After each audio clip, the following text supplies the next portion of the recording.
presentation. So this is the Assistant Executive Director of Alliance San Diego. Ladies and gentlemen, Mr. Chris Wilson. Yeah, that's payback. That's how payback goes. Because he don't never get to introduce me. I always introduce him. And I appreciate you, brother. I appreciate y'all being here tonight. And I appreciate Jim for setting this up.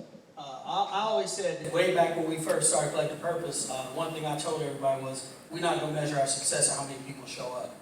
We're going to measure our success in the experience we give the people who arrive and make sure they leave happy. And so, Jim, tonight is successful no matter what, because you had a bunch of truth up here on the stage, and truth can never be denied a success, right?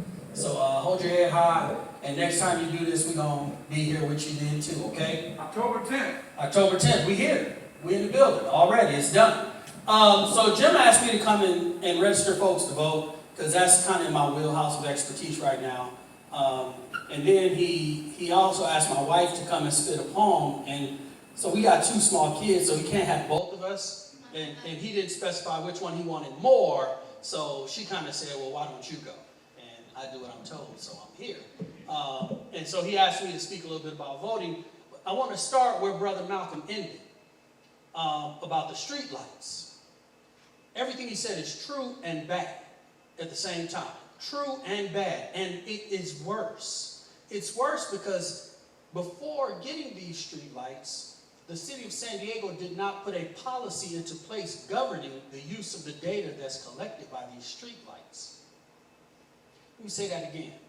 16,000 street lights in total will be installed, all having 2 cameras each and 2 microphones each with shot spotter technology. And there is no policy in the city of San Diego's government for how the data collected will be used and or shared. They said yes to the cameras because they're free. The manufacturer offered to give the cameras to the city for free if the city gave the manufacturer access to the data. So that is the only policy that is in place. So after we complained back in 2017 when they first, got these, when they approved them in 2016, we found out about it in 2017. We complained. Guess what they said? When they start being installed, we'll write the policy. 6 months ago, we complained again. Guess what they said? The police department is writing the policy. So the fox is truly in the hen house when the department that's going to use the data to destroy us writes the policy on how the data gets used, instead of the people we elected through our vote exercising their due power to create the policy to guide and govern the police department. That's the power of the vote. We voted for people to make policy in our best interest, in line with our values, morals, and principles. And they have betrayed us yet again. The power of the vote is that in 2013 we had a special election for mayor because Bob Filner got ousted for his headlock maneuvers. We had a Latino man who was progressive running against the white establishment candidate, Kevin Faulkner. The Latino man was also running against the white establishment candidate, Nathan Fletcher. He made it through the primary against Kevin Faulkner, and we didn't turn out to vote in the general election. When I say we, I don't mean black people, I don't mean Latinos. I mean white progressives. The blacks and Latinos showed up, the white folks didn't. Kevin Faulkner wins. We get cameras that record our every coming and going, and we don't get to say how the data gets used. That's the power of the vote. Our vote can put the people who respect us, the people who look like us, the people who will govern like us in power to make policies that impact our daily lives. Who's president? Excuse my language. Who's president? He can say everything he wants, he can tweet whatever he wants. More policy made locally impacts us than anything the president does in Washington, D.C. Build a wall, we can tear it down. Build a wall, we can sue to deny him the funds. Build a wall, we can make sure that whatever company gets a contract doesn't get a contract with the city, county, or any other government body in California. Build a wall, we can pass a law to close detention facilities. See, we have power to counter whatever he does in D.C. locally, but only if we vote and elect people who look, think, live, breathe, act, and react the way we do. That's the power of our vote. And we are sitting on our complaining about what's happening in D.C. And meanwhile, right here at home, the things that will harm us the most are being swept under the carpet, or we're allowing the people who intend to harm us to write the policy. The police have no interest in protecting me. They have no interest in protecting Brother Malcolm. They have no interest in protecting you. Their interest is in furthering the agenda of the establishment downtown, which serves business and rich people. And if we don't vote on March 3rd, because the election is in March this year, y'all, the primary is in March. They have moved it, and they haven't told anybody yet. If we don't vote on March 3rd to make a change, then we can't complain in November when that change doesn't come.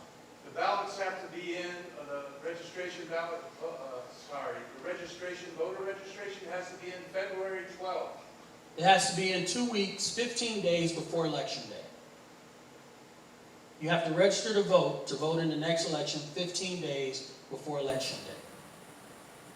So if you know people, register them to vote. In 2016, my organization registered 3,000 young folks to vote. We went to colleges all across the county, and we went in classrooms with professors' permission, and we registered people to vote in the classroom, and we ended up registering 3,000 people to vote.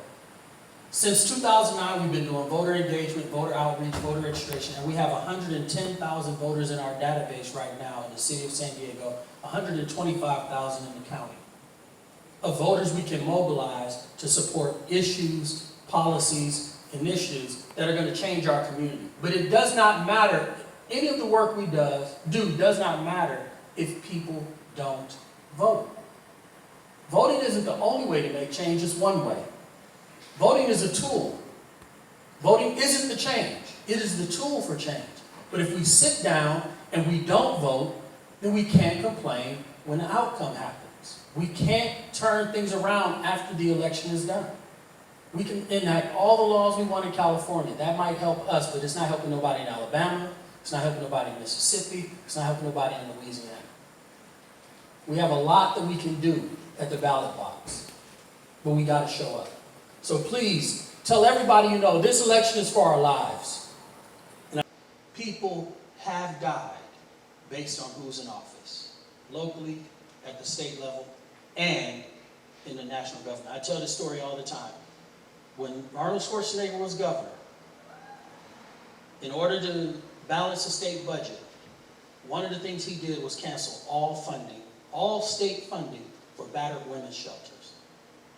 Overnight, the battered women's shelters across the state lost their state funding.